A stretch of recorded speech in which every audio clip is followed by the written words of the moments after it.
نحمدہ ونصلی علی رسولہ الکریم اما بعد اعوذ باللہ من الشیطان الرجیم بسم اللہ الرحمن الرحیم۔ حاضرین کرام السلام علیکم ورحمۃ اللہ وبرکاتہ۔ خوابوں کی تعبیروں کے سلسلے میں حاضر ہیں۔ خواب میں جھگڑا کرنے کے حوالے سے یا غصہ ہونے کے حوالے سے تو حاضرین اس کی مختلف صورتیں ہیں اور اس کی مختلف تعبیریں ہیں۔ ان سب تعبیروں کو جاننے کے لیے اس ویڈیو کو آخر تک دیکھیں۔ اگر آپ ہمارے چینل پر نئے ہیں تو برائے مہربانی اس چینل کو سبسکرائب کر دیں اور بیل آئیکن کا بٹن دبا دیں تاکہ آنے والی ہر ویڈیو آپ تک آسانی سے پہنچ سکے۔ تو چلتے ہیں حاضرین خواب کی تعبیر کی جانب۔ خواب کے اندر خصومت یعنی لڑائی جھگڑا دیکھنا۔ حضرت امام ابن سیرین رحمۃ اللہ علیہ نے فرمایا ہے کہ اگر کوئی شخص دیکھے کہ کسی کے ساتھ جھگڑا کیا ہے اور اس پر غالب آیا ہے تو دلیل ہے کہ آخر کار غالب آئے گا اور دشمن پر فتح پائے گا، اور اگر دیکھے کہ دشمن جھگڑے میں اس پر غالب آیا ہے تو اس کی تعویل اس کے خلاف ہے اور وہ مغلوب ہوگا اور دشمن اس پر فتح پائے گا۔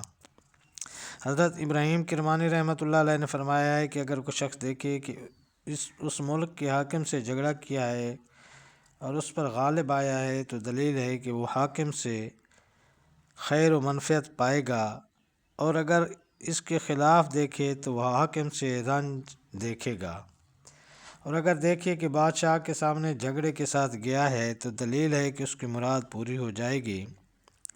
حضرت جابر مغربی رحمۃ اللہ علیہ نے فرمایا ہے کہ اگر کوئی شخص دیکھے کہ کسی کے ساتھ بے وجہ جھگڑا کیا ہے تو دلیل ہے کہ لوگ اس سے اندوہگی ہوں گے، یعنی کہ لوگوں کو اس سے تکلیف پہنچے گی کیونکہ وہ لوگوں کو ستانا چاہتا ہے۔ اسی طرح حضرت امام ابن سیرین رحمۃ اللہ علیہ نے فرمایا کہ اگر کوئی شخص دیکھے کہ کسی پر غصہ دنیا کے لیے کیا ہے تو دلیل ہے کہ دین کے کام کو خوار اور ذلیل جانے گا اور دنیا پر مغرور ہوگا۔ حضرت ابراہیم کرمانی رحمۃ اللہ علیہ نے فرمایا ہے کہ اگر کوئی شخص دیکھے کہ اس پر ماں اور باپ نے غصہ کیا ہے تو دلیل ہے کہ اونچی جگہ سے گرے گا۔ فرمان حق تعالیٰ ہے وَمَن يَحْلِلْ عَلَيْهِ غَضَبِي فَقَدْ هُوَ۔ اس کا ترجمہ یہ ہے کہ اور جس پر میرا غصہ نازل ہوتا ہے وہ گرتا ہے۔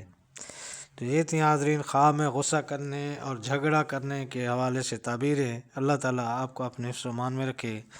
السلام علیکم ورحمۃ اللہ وبرکاتہ۔